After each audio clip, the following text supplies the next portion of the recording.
6 ways to change procrastination behavior. Make an effort to live effectively in the 5 minutes before you. Instead of thinking about long-term plans, try to make the most of the 5 minutes you have to do what you need to do, and don't put off activities that would give you pleasure. Do now what you have been putting off, perhaps writing a letter or a book. After taking action, you will realize that procrastination is unnecessary because you will probably enjoy the work you have been putting off. In practice, you will be able to overcome your concerns. What would be the worst possible outcome if I did what I have been putting off until now? Often the result is so insignificant that you can do the thing in a positive way. Analyze your fear, and you will see that there is no reason to maintain it. At 0 p.m. in 15 p.m. on a Wednesday night to do the thing you've been putting off, you'll find that you can often get a lot of things done that you've been putting off if you just focus on your work in those 15 minutes. Love yourself and don't worry about what you are going to do. Don't worry about procrastination, but know that people who love themselves don't mentally torture themselves like this. Take a hard look at your present time, find out what you are avoiding, and from now on gradually remove your fear of real life.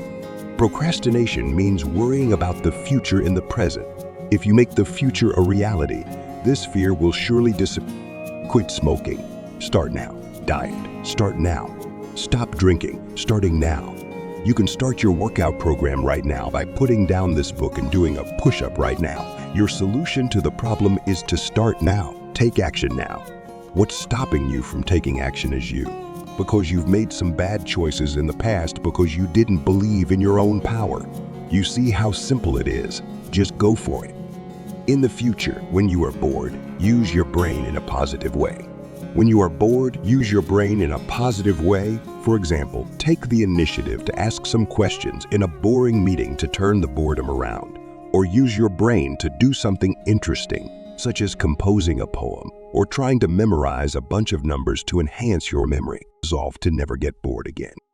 When someone comments on you, ask them, "Do you think I need to be commented on right now?" And when you realize you're talking about someone else, ask the person next to you if they'd like to hear your comment.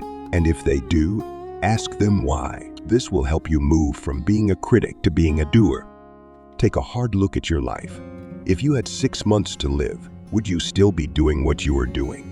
If not, you better get your life in order as soon as possible and do what you need to do most urgently. Why? Because relatively speaking, your time is very limited.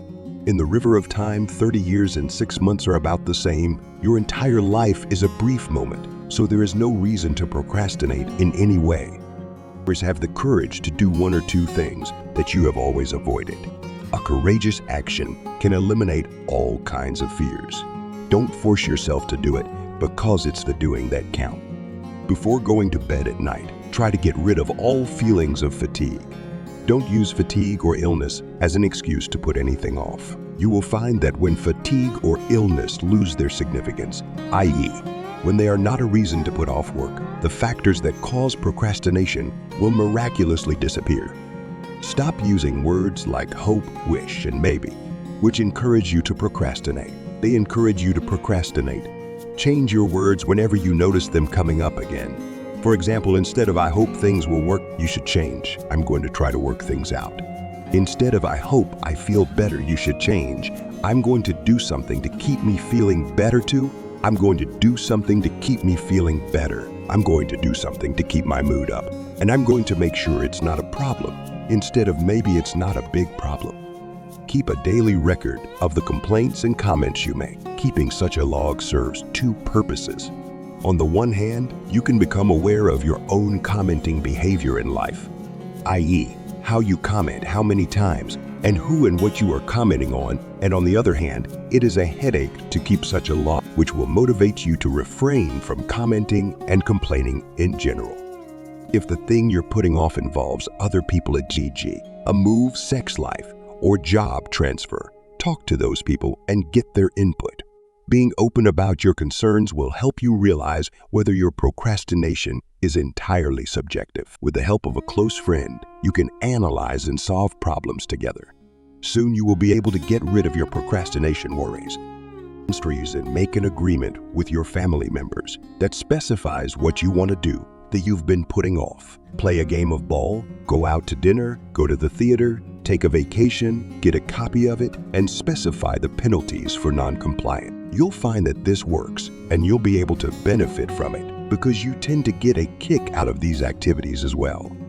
If you want to make a difference in the world, don't complain, but do something. Instead of worrying about procrastination and falling into inertia, try to eliminate this annoying misconception and commit yourself to real life. Be a doer, not a wisher, fantasizer, or critic.